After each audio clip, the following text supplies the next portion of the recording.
لقمان حکیم د په باره کې د اهل علم اختلاف دی چې دا پیغمبر او که ولی و، خو صحیح خبره ده چې دا د الله ولی و. کوم روایت چې د اکرمه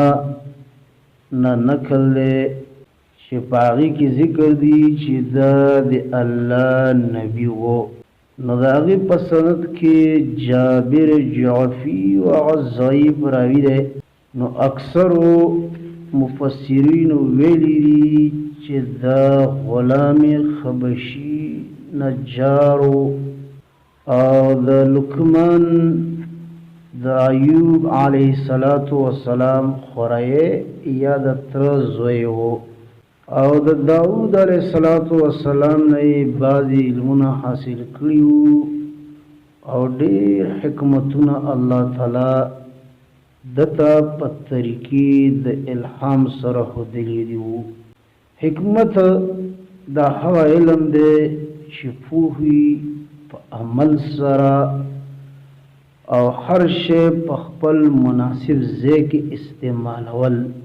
دې ته حکمت ویلی کېږي. او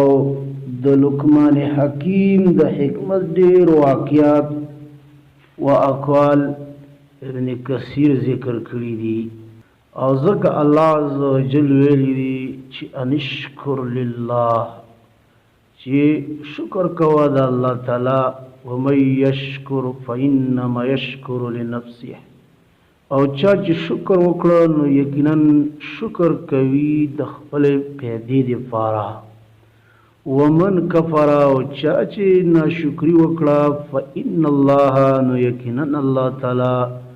غنی حمید بحاجته او ستایلی شوی ذات دی. نو دته الله عز وجل پوهه ورکړې وه. د دې پوهې شکر دا دی چې دعوت کول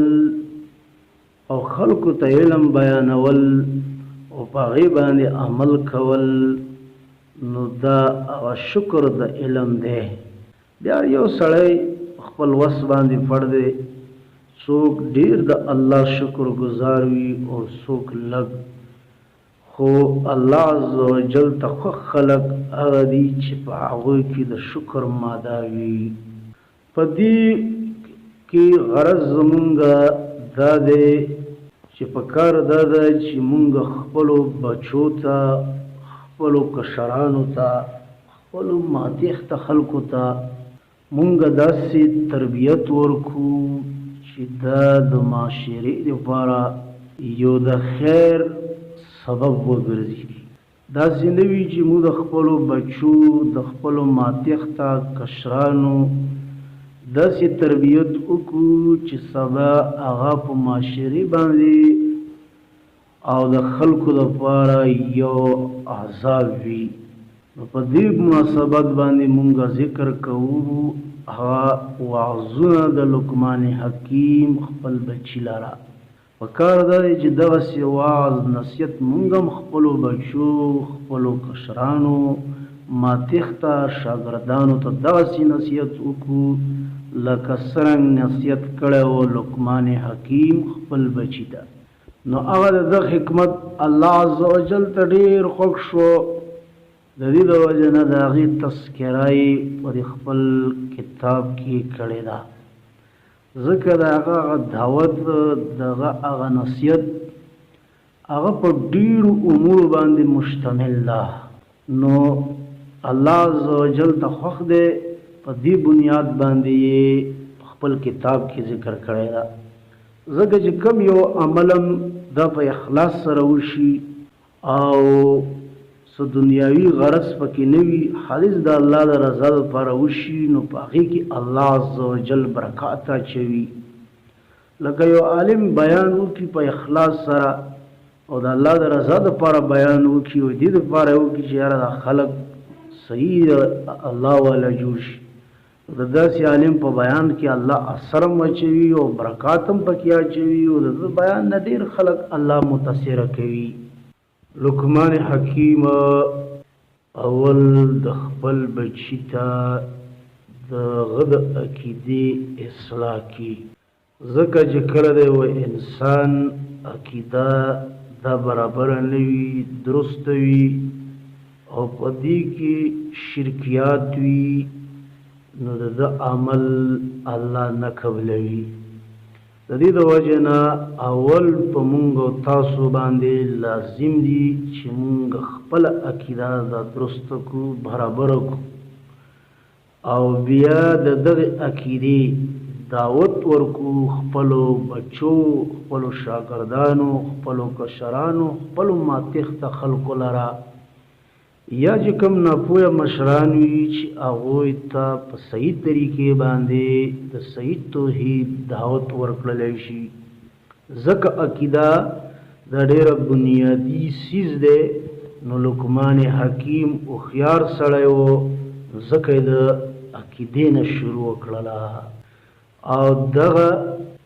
اقدام د ده دلالت کوي د ده په اوچت